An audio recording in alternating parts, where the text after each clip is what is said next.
Man, has things changed.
What's your name? Shirley Bishop, What year were you born? 1922. August 30th, 1922. Where? Twilley, Utah. Give me some memories of your childhood, the earliest memories you have. Like as little as you can remember. Well, the earliest I remember is before we moved to where we lived. We lived in a place, and then they was getting ready to move in this other. It was like a log cabin house, and we had to live with my grandma and grandpa. And while we was there in the summer, my mom and grandma was canning fruit, and them days you had to have a wood stove, and they got it all going, and lots of wood in it, and the house got on fire in the chimney. And so I was sitting out on the front porch, and the kids across the street, there was a little school, and they came out and they said, "Hey, your house is on fire." And I said, "Yeah, right." I was sitting on the steps, and they said, "No, we're serious." So I had to run in and tell them, and they called the fire department, and my brother was just a little baby. He was maybe like 3 months old, and we all got out of the house, and Mom forgot to pick him up off the bed, and she had to run back in and get him and stuff, and then that, they called the fire department, and the town was 5 miles away, and you didn't have any way to get water. You never had fire hydrants or anything. There was just a ditch that run through, so they sucked the water out of that for the fire truck to put the fire out. And then after that, then it's when we moved in our little house. And I lived there until I was 15, and then we left there turned 15 August the 30th, the middle of September. Then my mom and dad, we packed up and come to California because my dad had met a man that was from California, and he said, "Oh, you need to come out there, because there's more opportunities and stuff." So he came out, and then they got a garage together because my dad was doing mechanic work at that time. And so then that's why we moved to California. What part of California? 1937. We came here to Sacramento, and we just stayed a few days, and then we moved to Galt. And then my dad opened a garage there and worked on cars there. And then we lived in this little house. It was called Twin Cities. It was just about 2 miles out of Galt. And we lived there in that little house for 5 years. And then when we left there, we moved up towards Galt, and they leased another garage and a cafe and they had these cabins, and then that's where the orange stand was. And then they had 2 gas pumps out in front. So I used to do the gas when the cars would pull in, and it was those pumps were the glass tops, and you had to pump it like that and fill it up. It held 10 gallons at a time. And then as you put it in the car, you could look and see how many gallons was going in the car. Wow. And How much was gas a gallon? 10 cents a gallon. 10 cents a gallon. Mm-hmm. Amazing. Yeah. And what was your role at this place? Because you said there was this gas station, then you said there was a cafe, and then there was something Yeah, else too, well, I right? used to put the gas in the cars and check the oil. Oh, I hated that. Oh, Why? I hated to do that. And then that's when I helped my dad when he needed me in the garage. And that's where I was helping him on the car when Gordon pushed his car in there, and that's where I met him. So then we went from there, and So let's back up a little bit. So you talk a little bit about you working on engines and how you helped your father. The orange stand, the cars, the engines. Tell me about that. well, I used to, when I worked in the orange stand, there was me and another girl, and we would take orders, and then there was a person in there squeezing juice, and then if we needed more, then, one of us would go in there and help, but then we would take it to the cars and stuff. And, I don't even really remember how much we charged for a glass of orange juice, but it was squeezed from fresh oranges and stuff. And then when I wasn't, helping Mom in the cafe or something, and then I was out in the garage helping my dad. And I used to help grind valves. That's when you put the thing on and you grind it, and it'd go like that. You'd just keep going, but the thing would go like that when you grind the valves. And then I'd do that for him, and he'd keep checking them to make sure they were right and stuff. And then the day that I was in the garage, we was putting pistons. I was putting pistons. I was sitting up on the engine, and we had put the rings on the piston. You have to put this clamp over that goes around to hold the pistons in, so when you slide it down, they don't flip out and break or something. And then I'd put them in there, and my dad would be underneath, and he'd grab the piston and pull it down through. And that's what we were doing that day.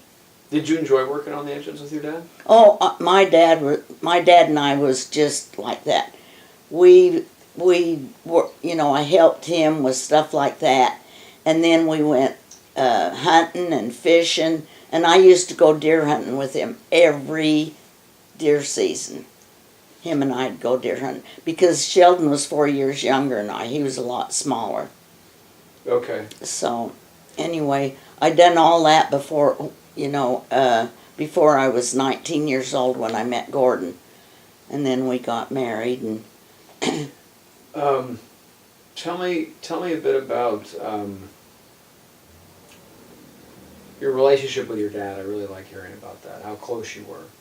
oh, we were really close.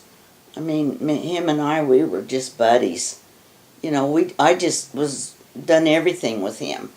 And of course I did Mom too, but I mean, her and I, we were great friends too, and done everything together. So the and, family's really close. yeah.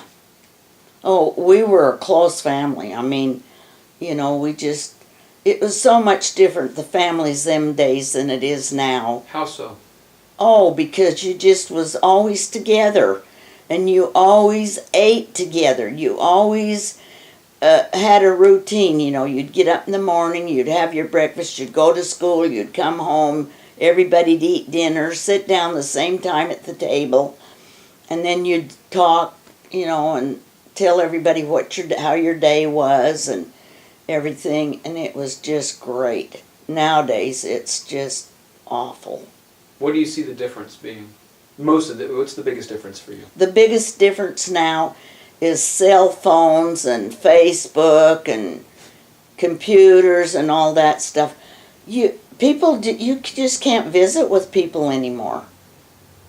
They come into your home, just like I was telling Larry. Lisa's friend came 2 weeks ago on Saturday, and her half-sister came from back east.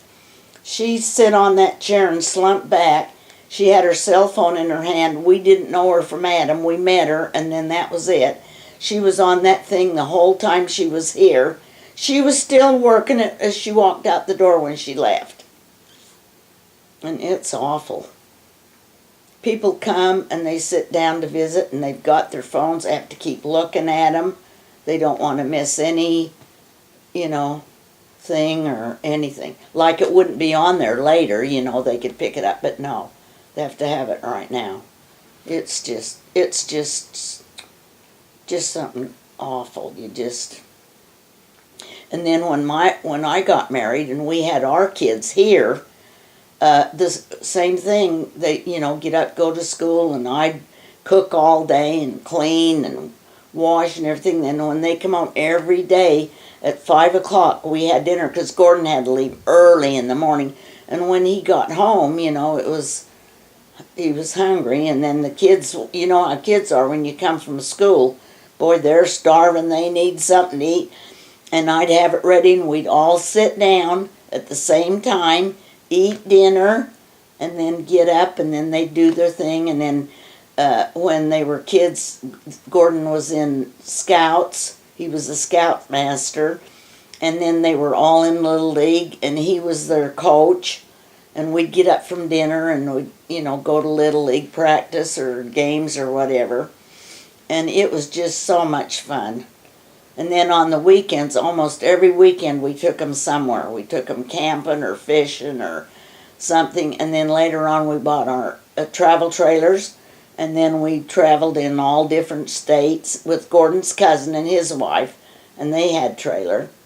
And then one time we had a reunion in Bryce Canyon, Bryce and Zines Canyon. And there was 5 trailers of us that left here and went back there. And boy, that was fun. And then we left there and went to the Grand Canyon and Las Vegas and then home. It was really a lot of fun. We just was busy with them all. Everything we done was with the kids, you know, with our family. Do you think it's different now, the way families interact? Oh, yeah, I think so. I mean, most families that I see, I know it's changed because when I was young, you know, when we got married, Gordon asked me, he said, well, you know, I don't want to ever tell you that you can't work. But he said, I wished you wouldn't. Because he said, I think you're going to have your hands full with the kids and the house and stuff. And then I used to mow the lawns and do all I could to try to help him. Because, man, that cement finishing is like slavery to me. I don't know who'd ever want to do that. But it was, I think it was just, I just wouldn't trade my life for anything. If I had to do it over again, I would live my life exactly as it was. Let's backtrack a little bit to what you were doing when you met your husband. So give me just kind of how it felt that day or what you were up to. Didn't know him yet. He hadn't come in. Just tell me the whole story. No, him and his brother come pushing his car in the garage. It had broke down, and so Gordon, you know, got up. That's when we was putting the pistons in. And he got up and went out and talked to them. So I just got off, and then I just walked by him, and went in the house. And Gordon said the minute he looked and seen me, he knew that, he said, well, that's going to be my wife. He said, I'm going to marry her. And I thought, oh, yeah, right, you know, you that's what you'd think. And then after that, he never missed a night. The minute he got off of work, he was over to the cafe and had Mom cooking hamburgers for him and stuff. And we met in December.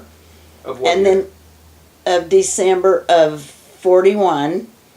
And then we went together and done things until April. And then we went to Reno and was married April 22nd, 1942. So you knew each other for how long before you got married? 4 months. And so then we left, went over there and got married, came home, packed our stuff all up, put it in his little Model A, and we drove to Hawthorne, Nevada. And then he worked over there on the igloos where the government stores their ammunition, that whole desert. That's all it is over there. And that's what we did. And we was there till December. And then we had to leave and come back to California because he had to get ready to leave to go in the service because they drafted him. Tell me a little bit about the drafting, when he went in. When he went into the service, And then after he got his basic training, that he was stationed here for a while. And then I can't really remember, Sean, the year, but I can see, or I'll have to see when he left to go. And then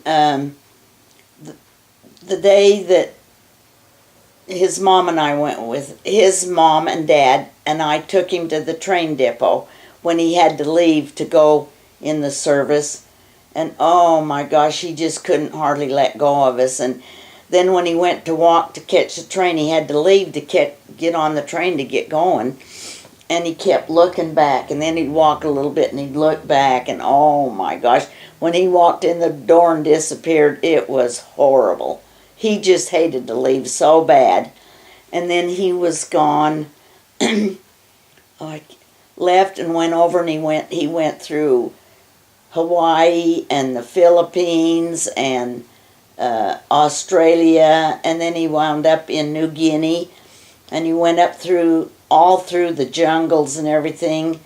And then when he went into the service and went overseas, he picked up the dead. That's what he did.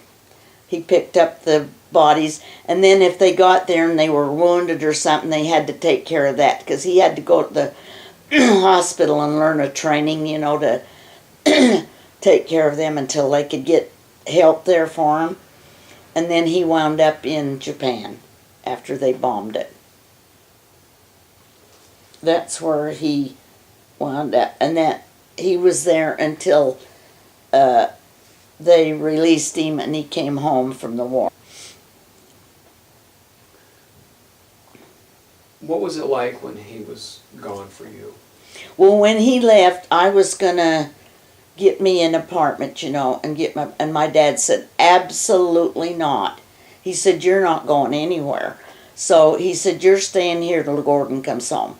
So I did. I lived there, and then Merrill was born, and then, like I say, he was 9 months old when Gordon got back.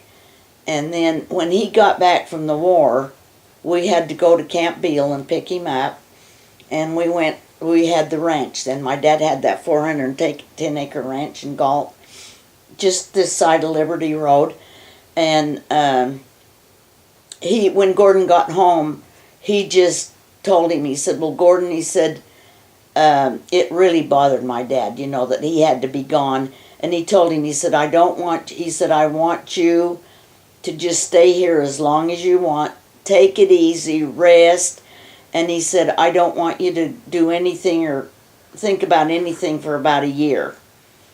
And so anyway, he just stayed there, and then Gordon helped him milk. He loved that. And helped him on the dairy, and we hauled hay and everything we had to do. And then that's when he went back to, well, before he left that, him and Audrey, my sister-in-law, went to the Thornton Cannery and worked in the cannery for a while. And then when he got done with that, then he went back finishing. And then he finished ever since. And we talked about things. He had two real good buddies, and I had met them before he went overseas. And I think that them being together, it really helped all three of them. Because Gordon didn't talk. He was like, remember that friend of your mom's that said they come out from back east? She mentioned it the other night. He was in the service, and his wife could not believe it when we went to dinner that day. We had a barbecue, and him and Gordon went and set off, and they was talking all about the war. His wife was shocked, because she said he would never talk about it. She said that's the most that she'd ever heard, that he'd ever talked about being, and he was in the Navy, because he was on this boat. And when they got to talking, it was his ship that escorted Gordon's ship and them back. And I don't know if they escorted them back to Hawaii or what. I don't remember just how far it was and stuff. But Gordon wouldn't come right out and talk about it unless you'd ask him something, and he'd sort of tell you, so, but it was, and then his body from being in that New Guinea and that, he was just all broke out. Just like pimples, from the heat, like the heat rash and stuff like that. And when he come home, I wanted to save his uniform like that, because that was their dress uniform. And he said, hell no. He just threw everything away. No, he never kept nothing. He was done. And he said, if any of my sons are drafted, he said, I'll move out of, take them to Canada or whatever. He said, I'll never want them to go to the war and go. Because, World War II was different than the wars now. It was all on foot and they'd take the guys on boats and drop them off, and they were all have to get out. If you've seen the movies of them, you know what it was like. And then they'd have to go and start fighting and stuff. It was just a different war. So, do you think any of that, of those experiences, affected him inside, that it changed his view of the world? Do you think how he saw the world? The only thing that it changed him, I think if he hadn't had us, and everybody cared so much about him and stuff when he come back, and then right after he came back, we stayed there for a year, and then we got our own place, and then he went back to finishing, and then we started having our kids, and we were occupied with all that stuff. And then I think that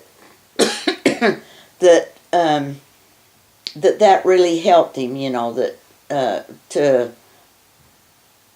and then it wasn't long after that, and then I always told him, that I wanted to get married and I wanted to get a house before to raise my kids in, and then that's exactly what we did and got this place. And there was something else I wanted to tell you and I forgot. I'll think of it.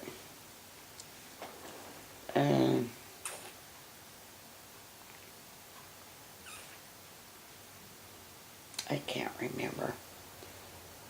But,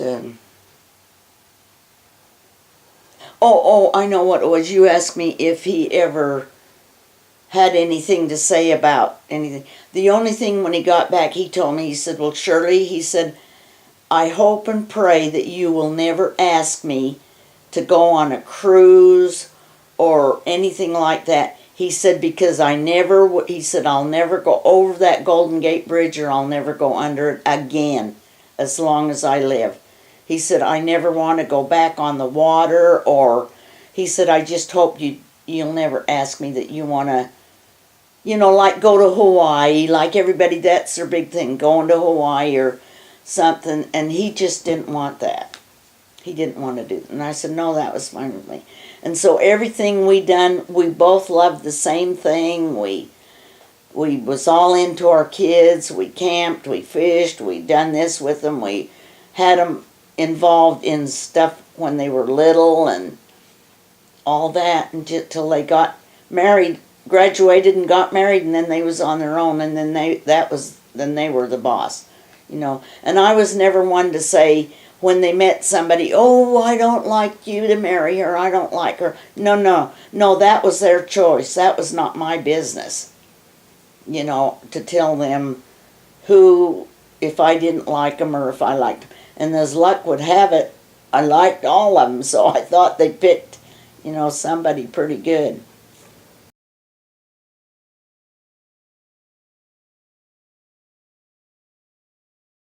To high school, Sean, the biggest thing then was beer. That was the biggest thing then. And then when Larry was, I think he was a sophomore, then that's when the drugs started to come into the schools and stuff. When I heard about it. Now, I don't know, it might have been before that or what, but I remember Larry used to say, he'd be going down the hall and somebody'd say, hey, Larry, you want to up or down, or whatever they called him. And he'd say, no, I'm fine. And Larry, he can just act like a spaz and he said he'd done that and they'd just stay off his back. What year do you think you saw it change in schools like that about the drugs? About what time period? Oh, you mean with Larry? Well, I think he was a sophomore. What year do you think that was? So what year was that? Let's see. Oh my gosh, Sean. Well, he was 6 when he started school, and I can't remember what in the world year that would be. Larry'd know. We'll ask him. He'll know when he was a sophomore. So maybe the 1960s. Yeah, I think it would have to be sometime in the 60s. Yeah. But before that, with Merrill, you didn't hear about any drugs or anything really. It was just beer. Beer was the biggest thing with all of them that I ever heard anything about. You know, like if they went to a party, they'd get a 6-pack or somebody bring a 6-pack or something. And that was their biggest thing, is to have a beer, you know. And the kids, you know, a lot of kids, we never had any liquor. Gordon and I, neither one ever drank. And so, you know, they wasn't used to that, or, you know, to where everybody had to have a drink. Now, like today, you go into somebody's home, and the first thing they do, they got to bring out the drinks. Got to have a drink, you know. Let's fix you a drink and stuff. That's the way it is now. And it's just terrible. So what did you do for fun? Let's go back let's start after he came back from the war, the 40s and 50s, and give me the years or time period. What you did for fun? You as a couple, not the family, but you as a couple, what would you do? Oh, well, like I said, we square danced, and you and Gordon. Go ahead and yeah. say me and Gordon. Yeah, Gordon and I, we joined a square dance club, and we square danced for, you know, a few years and stuff, and then, like, you know, and then after the kids all left, we just done all kinds of stuff. And I don't think there was a weekend that we didn't get in our truck or car or whatever and went to Lake Tahoe or Reno or Las Vegas or just stuff like that, you know. How did Gordon treat you as a man? How did he treat you as a woman? You know, when he Oh my gosh, Sean, he just couldn't. I never seen anybody in my life that loved anybody like he did me. He just could not do enough for me. And he just, to the day he died, you ask Larry, the minute we'd go to the nursing home, I had to put him in there about 2.5 months before he died. And we was sitting there one day, the minute I got there, I had to pull my chair up there and hold his hand. And Larry said, "Oh, Mom, let me get a picture of that." He said, "You never see people hold hands anymore like that. Not much. I mean, there's some people that do, but, you know, not much." But, oh, and then, like I say, he would always tell me how much he loved me and everything. Sometimes it was a bit much. I mean, I used to say, oh my gosh, what some women would give to just hear their husbands even tell them that. And that, you know, and I thought, oh, that's terrible for me. But man, and now, you know, I just wished I could go back. There's things that I would do different, you know, and you know, we were so close and done everything together, but I would have tried to be a lot better and stuff, you know. How so? How do you think you could do differently? I mean, I just, you know, tell him more how much I loved him, and oh, he just done everything for me. Sean, he'd come home, he'd give me his paycheck. He never cashed one check, and he only wrote one check, you know, after we got married. In all the 71 years we was married, he wrote one check, and that was to get me and Kenny, when Kenny was a baby, out of the hospital, when we had to, you know, pay our bill up.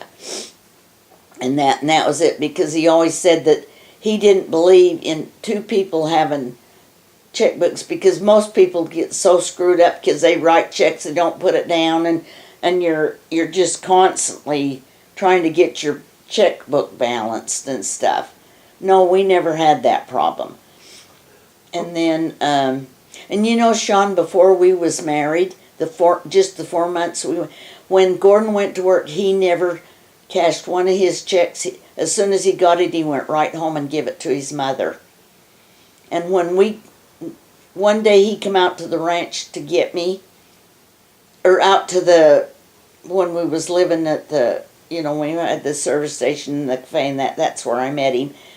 And then his folks, they were in construction, and they always had to live in motels and that. But they spent their biggest part of the time, they had a trailer in the Westgate Trailer Court. And so we was going to the show this night, and he didn't have enough to go at the show. So we had to drive in, go over there, and went in, and he had to ask his mother for enough money to go to the show. I'll never forget that. He didn't say a thing to me or ask me if I could pay it or no. We went there, and she gave him enough for us to go at the show. His dad let him, use his car and stuff and that. But he just was so good to his mother. And he never seen her that he didn't go up and give her a hug and a kiss. And then, we moved him across the street for 5 years. And then he could just walk across there. He'd say, well, I'm going to go over and see Mom. And away he'd go and stuff. And so it was... So do you think, show me the difference, explain the difference then by saying it out, between then with how men respected women versus now. Oh my gosh, Sean, it was like day and night. Explain. I mean, even with your grandma and your grandpa, as many times as we went square dancing with them, you never heard any of the men making a remark about the women or this or that. That was the furthest thing from any of our minds. It just didn't even dawn on you to do anything like that. And now... Give me some examples of now that shock you. Like the Trump thing. Go ahead and explain some things. Like Trump? Yeah. Oh my God, I can't stand that man. Go ahead and say it. Can you? Tell me all about it. Are you a Republican? Did you think he's a... Oh, can you imagine us? That isn't on, is it?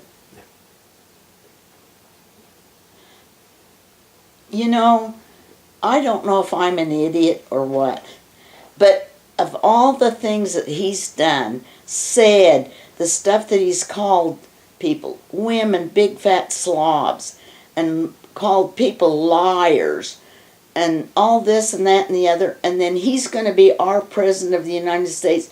And did you see, I know you don't watch TV much or anything, but they had the news on the other night, and it showed these kids. Trump was on, and he was talking about this. This boy was doing his homework like that, and it just drew his attention, and he went like that. And they said, what do you think that the kids today is going to think of our President of the United States saying all that stuff? And then them parents says, what do you think that our kids is going to think of our President of the United States saying stuff like that? And then him getting in. And then you know what? There was a guy on the other night, and you know what he said? He said, well, I wonder how long it's going to be before he starts groping the women in the White House. Can you imagine that? Have you ever heard a president ever... I mean, there's stuff that's went on with presidents and stuff, but never in my 94 years of life have I ever heard anything like this. You don't think Eisenhower would have done that? JFK? Well, you know what? I have always heard that when you're in politics, and, these senators or whatever, and they have to go back to D.C., they have two homes. They have their home with their wives and kids, and then they have to have a place there. And I've heard that they've all got women, all of them. So what the heck? I mean... I don't know if it's a man thing or what. But nowadays, I think the women are as bad or worse sometimes than the men. I don't know. It's crazy. If anybody'd ever told me, because I think, I must have been kind of stupid because with my married and the kids and busy and everything, you just didn't think of all this stuff. And now you just can't imagine hearing all this and the way stuff is and everything. But, if my kids were that age like that little boy and look and hear, and then them to have to think that this is going to be our president and talking and doing this, and that's not good for our kids coming up. That's going to make some of them, and you know, some kids are wilder than others, and they're going to think, oh, that's okay for us to do stuff like that. Oh, I just think it's terrible. Haven't you ever noticed the difference in a lot of stuff? Yeah, I find that. I mean, even just like you said, even in my time, I'm sure I've seen some things. I was discussing it with my family last night on our walk at the river, how the texting is different, how no one communicates. Like you and I are sitting here having this discussion, right? They don't eye contact. Do you see eye contact anymore like this? No. There's they no don't. respect No, they in can't communication. because they're looking on their stuff all the time. You ever notice their necks look bent Yeah. like this? They're Yeah, walking like- exactly. Yep. I think it's going to grow permanently like that. The whole society's going to walk. Well, around you with it. know what? If you ever watch the doctors, see on TV, I don't like to watch anything unless it's live, and then the doctors, boy, they can tell you all kinds of stuff, and they tell you how this is going to affect the kids' brains, and then when they sit like this for hours at a time, it's going to ruin their necks, and all that stuff. So it's crazy. And they should never sleep with their cell phone in the bed with them or by them. And that they do. That's the way because they don't want to miss a call. Or it's right next to the bed, so if it goes off, they can hear it. Or it's crazy. Oh my gosh. I must be too old-fashioned. I don't know. Oh, but look at your mom and Larry and them. I mean, you know, it's different for them too. How so do you think? Well, just the way everybody acts and the stuff they do. And then the kids never get out and play like my kids did. They never get any exercise. And then they keep harping about, you know, the kids being overweight and all this and stuff. Well, it's because they don't do nothing. They don't get any exercise. They don't. Oh my gosh, I don't. You know, I'm not saying all of them, but the biggest majority, I believe, you know, there are some kids that believe in getting exercise and, you know, I don't know. Not too many. I don't think so. I even have to work hard with my son to get him to put the phone down. He is showing more respect now. Like if he shows up at the family, he knows that we won't put up with him having the phone on and texting. We tell him to put it aside. You know, especially I haven't seen him in months. You know, show some respect to the family time and for Well, communication. he don't do that much, does he? He was starting to. He was falling into it. Oh, And I had to put my foot down and say, this is how it's going to be. And now he knows that that won't fly. And as it turns out, it's nice because like last night, we were able to go to the river and walk for, 3 hours? We walked almost 10 miles. Went to Sac State, walked over in the dark and looked for animals at night. And nobody had their phone on. It was just pure conversation like you and I have. Discussing our days, discussing our hopes, our fears, our dreams, all those wonderful things. You know, just simplicity without all the technology and you know, Facebook and all this other nonsense telling us how we're supposed to live. I mean, it's not even real. You know what I mean? It's this electronic world somewhere out there where you and I, we're right here with each other. This is what counts. Well, to me, this is what counts. That's the difference I've noticed. And to have a conversation that lasts any more than 30 seconds or a minute these days with someone in their 20s? Oh, no. You know, when people used to come here, everybody, we'd eat or whatever and sit down, and it was so much fun finding out how everybody, what they were doing, and just to hear everybody's side of the story, you know, and everything. And now you don't have that at all.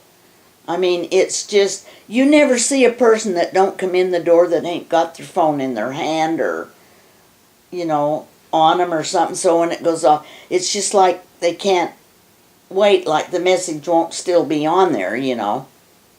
Yeah, it's awful. That's what I'm saying. I don't know if I'm just too old-fashioned or what, but it's awful.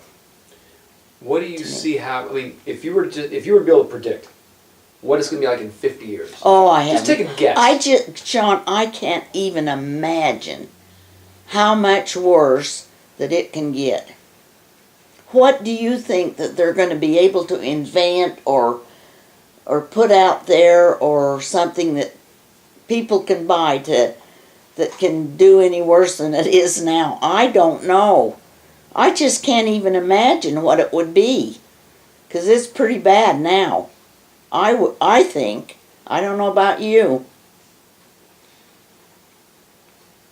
Let me ask you this, would you want to be here in 50 years?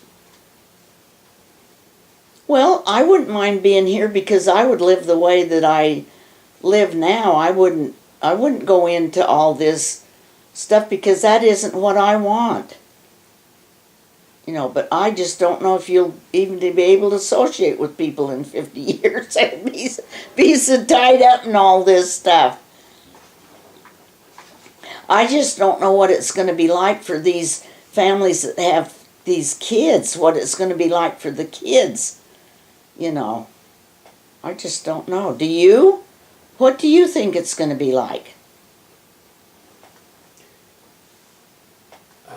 Me personally, my feeling is that we'll go further down the road in this technological thing. Oh, I think so. And we will, there will be little communication verbally. We'll almost go backward to caveman grunting. Because how many people really speak in a complete sentence anymore? Yeah. Right? How many people, as I said before, have eye contact when they have dialogue? Do they care? They look in you in the eye, you know? Mm-hmm. Can you tell if they're telling the truth or lying anymore? I mean, there's no connection. No. Right? If everybody's got the neck bent like this, eventually I really think if I were to see even 1,000 years in the future or 500, I think our necks are going to evolve where we'll just be like this. It'll be bent. Because we're going to be like this, and we'll be in this fantasy world that's contained in these little things, and eventually we won't even have phones. There'll be implants, computer implants behind our eyes. Oh my and we'll be able to just see stuff or wear glasses and just walk around and watch this fantasy world, and everything else is going by and we'll miss it. Yeah. That's what I see coming. And that terrifies me. Oh my gosh, I know. I'm not going to lie to you, I that know. terrifies me. Yeah. But you feel that you'll just keep going, and if you could live later, you'll just live the way you feel like living. Well, I'm 94 now, and I don't think I'll have too many more years. You can't live forever, you know. So you just don't know when your time's coming. You know, Larry will call up and he'll say, "Well, Mom, how you?" He calls me every night, and I'll say, "Larry, you don't have to do that." I said, "That's just like punching a time clock." Oh, he said, "Stop it, it is not." And he calls up, to see how I'm doing, and I said, "Well, I'm just sitting here putting in my time." He don't like me to say that. He said, "Oh, stop it, we're all putting in our time." Tell me about this picture. This was Gordon and I, my husband and I, Gordon, and this was taken we was married in April 22nd, and then this was a month or two later. I can't remember, just, a couple of months later, I would say. We had this taken. Okay, this was a ship that Gordon came home from overseas, and then this is his medals, and then his dog tags, and that was in New Guinea, climbing a coconut tree.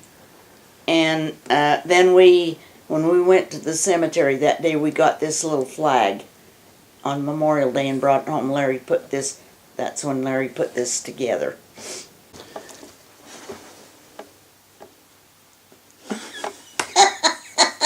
Should we laugh now or later? Anytime. I mean, that's. Oh my gosh. Am I looking all right? Oh, you look hot. You can look at me now.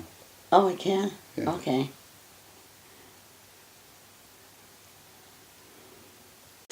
Trump would be proud. Oh, yeah. Oh, he'd be great. He'd be picking his we might see it next, you don't know. He's a fascinating. Do you think things have changed? Man, has things changed. Go ahead. Man, has things changed.